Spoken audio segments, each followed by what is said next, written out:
Ao vivo, mais um Tira Dúvidas com a Veri Galete. Pensando na área hospitalar e o que elas precisavam estudar e o que elas precisavam aprender para começar na área hospitalar. Gente, tudo que a gente aprendeu na faculdade, a bagagem, né, a farmacologia, tudo sobre medicamentos é muito válido, né? A gente precisa ter essa base, tá? A gente precisa entender da farmacocinética, a gente precisa entender da farmacodinâmica, a gente precisa saber as classes dos medicamentos. Mas quando a gente vai para o campo, quando a gente vai começar a trabalhar numa determinada área, eu falo que a gente precisa ter disposição e saber aonde procurar o que a gente não souber. Na semana passada, eu falei sobre os protocolos e os POPs. Hoje, a maioria dos serviços, quando você entra para trabalhar, ele tem um protocolo e um POP já bem instituído, já bem escrito. Então, ali você consegue aprender as atividades, né? Então, ali você já sabe o que você tem que fazer, passo a passo daquele serviço e de tudo mais. De medicamentos, é muito complicado eu falar pra vocês assim, estuda anti-inflamatório, estuda analgésico, estuda antimicrobianos, né? Porque você vai usar tudo. Então, o que eu falo pra você é estudar por demanda. Conforme for aparecendo as dúvidas, for aparecendo os trabalhos, aí você pega e você vai estudando e você vai aprendendo, né? Foi assim que aconteceu comigo. Então, eu comecei a fazer farmácia clínica numa UTI, eu não lembrava mais qual que era a classe dos medicamentos, eu não lembrava mais nada. E conforme eu fui analisando as prescrições e foi gerando demanda, eu fui estudando. E aí eu fui relembrando tudo isso. Então, meu conselho para você é esse, estudar por demanda, né? Eu fiz um manual de antimicrobianos e achei, assim, que era imprescindível, porque o antimicrobiano é uma coisa que a gente precisa trabalhar muito junto com os médicos, a gente precisa trabalhar o uso racional. Então eu já não lembrava mais muito as classes dos medicamentos, então eu fiz tipo um manual mesmo. Qual era a classe dos medicamentos, para que ele servia, qual que eram as indicações. E aí eu acho que os antimicrobianos, né, é o mais importante. Mas assim, você tendo aquela base, sabendo para que serve, né, por exemplo, nós não podemos perder muito tempo analisando uma prescrição de um paciente cirúrgico que está ali só tomando analgésicos, né, tomando opioides, só remédio de dor. A gente precisa ter um olhar mais profundo para aquele paciente que está em uso de antimicrobiano, que está em uso de droga vasoativa, que está em uso de medicamento de alta vigilância. Aqueles pacientes que têm a maior chance de desenvolver um erro de medicamento, um evento adverso. Então a gente precisa ter esse olhar, né? Pra gente não perder muito tempo. Eu costumo falar que a gente tem muita atividade para fazer dentro do hospital. Então a gente tem que priorizar. É você bater o olho e saber o que você tem que fazer. Então, antimicrobiano eu acho que é imprescindível, assim, você saber, né? Você ir pro hospital e você ter que entender disso aí. Outra coisa também importante, você não faz farmácia clínica, você não faz assistência farmacêutica se você não souber interpretar exames laboratoriais. Então, se você tem dúvida como que é um hemograma, esse hemograma ele tá sugestivo de quê, né? Pode ser infecção viral, infecção bacteriana, não é infecção, tá normal. Tem uma eosinofilia. O que quer dizer essa eosinofilia? Eu tô com parasitose, eu tô com uma alergia, né? Claro que todos os exames laboratoriais vêm junto com a indicação, vêm junto com a anamnese do paciente e tem outros exames complementares que a gente usa.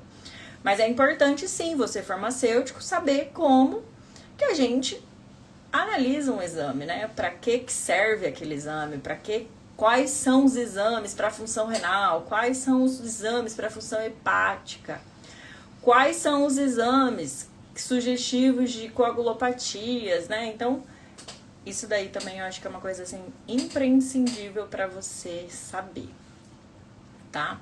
Mas assim, sem loucura, né? Comece a trabalhar, comece a gerar demanda e aí vocês vão estudando um pouquinho todo dia. Tudo que você vai fazendo bem feito todo dia, né? Básico, bem feito todo dia, a gente não esquece mais. Uma pergunta, assim, sensacional que eu recebi hoje qual que é o reversor do succinilcolina, né? Então, me fizeram essa pergunta, que hoje, qual que é o medicamento na hora da cirurgia, você usa succinilcolina. O paciente não acorda, qual que é o medicamento que você vai usar para reverter? Hoje, a gente tem vários reversores de drogas. Tem os reversores seletivos e os específicos. O succinilcolina, a gente usa o neostigmine. Que branco que me deu. Então, a gente usa o neostigmine ou a atropina, né? Esses dois são os que... A gente usa outro medicamento no centro cirúrgico, que é o Sugamadex. Só que o Sugamadex, ele é reversor do roucurônio, né? E do pancurônio. Mas a gente hoje usa mais o roucurônio por questões de segurança da droga, tá? Tem outros, aí quando a pessoa veio me perguntar, eu falei assim, olha, precisa ver também se ele tá usando algum benzodiazepínico, né? O benzodiazepínico é um sedativo, e esse sedativo, quando você usa, ele demora um pouco para fazer o paciente acordar, e a gente tem o reversor dos benzodiazepínicos. Quem são os benzodiazepínicos? Midazolam, diazepam, tudo que é no final, né? E aí a gente usa o flumazenil para também fazer essa reversão. Então você também, que é farmacêutico hospitalar, você que quer trabalhar na área, farmácia clínica, você precisa saber esses antídotos, né? Eu tô com sangramento, o que eu uso? Protamina. Então a gente precisa saber esse tipo de situação. Outra pergunta que eu recebi hoje, que eu também achei bem interessante, é o que é o DDD, a dose diária definida. Não sei se vocês sabem, mas a Vigilância Sanitária, ela emite um formulário, e esse formulário, ele vem para nós de hospital, e a gente tem que enviar para Vigilância Sanitária todo mês quanto foi usado de antimicrobiano nas UTIs. Ela faz esse estudo, né? Ela faz esse acompanhamento para ver se a gente está fazendo uso racional de antimicrobiano. A dose diária definida, existe uma dose já que é definida, né? Que é programada, que é esperada para um paciente sadio. Então, um paciente sadio, 70 quilos, que não tem comorbidades, a dose diária definida é X, de ceftriaxona, por exemplo. A tabela, ela já vem para você pronta. Então, na hora que você coloca ali a quantidade de frasco, ela já te dá a dose diária definida e a vigilância já vai ver se você está usando ou não esse medicamento de forma correta. Então, é importante a gente saber as doses definidas. Para a gente saber a dose diária definida, só basta fazer a conversão, né? Quanto que é de uso desse medicamento por dose, por paciente. Então, a gente vai entrar lá na bula, ou a gente vai entrar lá no guideline, ou a gente vai entrar no nosso manual de antibiótico terapia, e ali já vai ter qual que é a dose esperada para aquele paciente de 70 quilos, tá? E aí, o que a gente vai fazer? A gente vai ver se é isso que está usando, e se não for, a gente vai fazer com que o médico, pedir para o médico a substituição. Então, a dose diária definida nada mais do que você saber se aquele paciente está usando aquela dose que é esperada, aquela dose que é determinada para aquele antibiótico, né?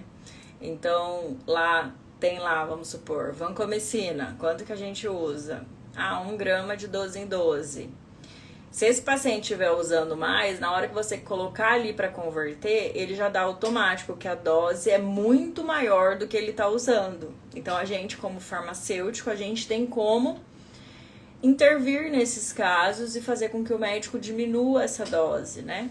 A gente tem que pensar que quando a gente usa dose mais do que o esperado, dose a mais do que o permitido, esse paciente pode ter efeitos adversos, ele pode ter toxicidade da droga, né? Então, por isso que é importante a gente avaliar se esse paciente tem a função renal normal, se ele tem a função hepática normal. Por quê? Porque alguns antimicrobianos são metabolizados ali no rim e no fígado. E aí a gente pode ter, além de uma superdose, por estar com essa dose aumentada, né? A gente pode ter porque a gente tem ali algum órgão da metabolização que não está funcionando. Então a gente tem um efeito adverso, uma toxicidade. Então a gente tem que avaliar bem certinho essa dose diária definida. Quando eu comecei na farmácia hospitalar, eu também não sabia de dose diária definida. A CCIH, ela vem te dá a tabela, né? E aí, através daquela tabela, você começa a estudar e você começa a ver se essas doses estão certas ou não. Aí, lembra lá que eu falei pra vocês? Você precisa saber o uso racional de antimicrobianos? Você precisa saber para que serve a indicação, a dose? Automaticamente, você já consegue fazer esse uso racional e esse acompanhamento através da dose diária definida. Então, de hoje era isso, eram essas 3 perguntas, ter contribuído para vocês. Continue mandando as perguntas para mim. E segunda-feira que vem a gente está aqui de novo, juntos. Tchau, tchau.